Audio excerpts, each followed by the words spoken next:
Hi అండి, అందరూ ఎలా ఉన్నారు? Welcome back.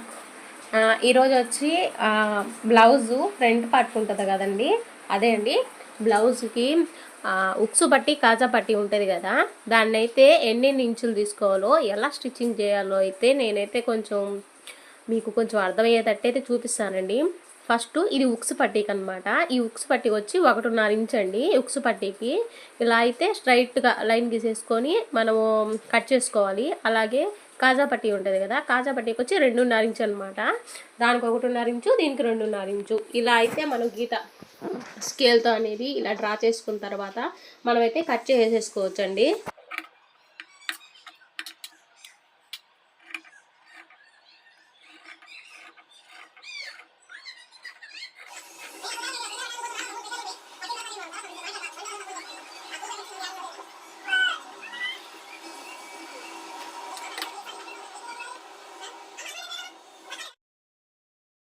ఉక్స్ పట్టి అండి. ఈ ఉక్స్ పట్టి రైట్ సైడు ఫ్రంట్ పార్ట్ ఉంటుంది కదా, దానికైతే పై వైపు నుంచి స్టిచ్చింగ్ చేసుకోవాలండి. ఇదిగో ఇలా పెట్టేసుకొని పావించు కాపుతో ఈ 2 పాదాల వరుస అంతా మనమైతే స్టిచ్చింగ్ చేసుకోవచ్చండి.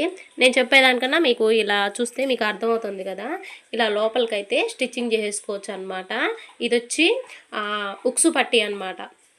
ఇలా తీసుకున్న తర్వాత మళ్ళీ మధ్యలోకి వెనక్కి తిప్పేసి ఇలా దాని మీదే ఆ కుట్టు మీదే ఇలా వేసేసుకోవాలండి రెండోసారి.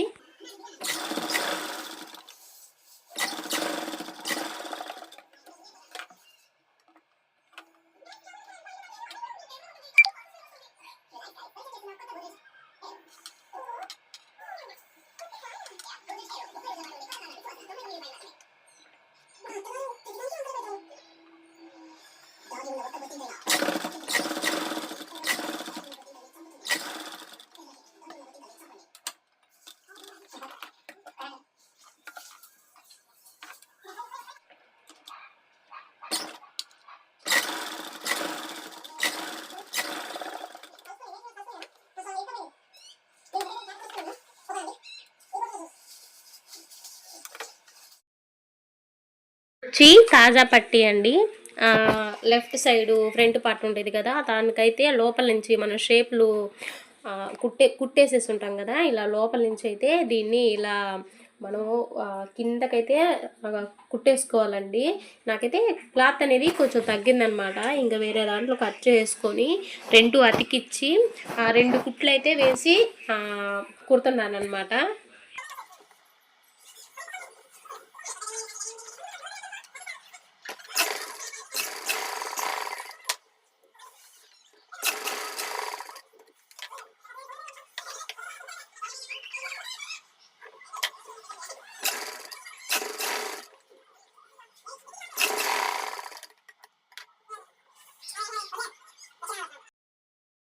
దీన్ని కూడా ఇంతేనండి. ఇలా వెనక్కి తిప్పేసేసుకొని ఇలా మధ్యలోకి అయితే కుట్టేసుకొని కింద వరకు అయితే చివరికి ఇలా కింద ఫోల్డింగ్ లోపలికైతే ఫోల్డింగ్ చేసుకోవాలండి.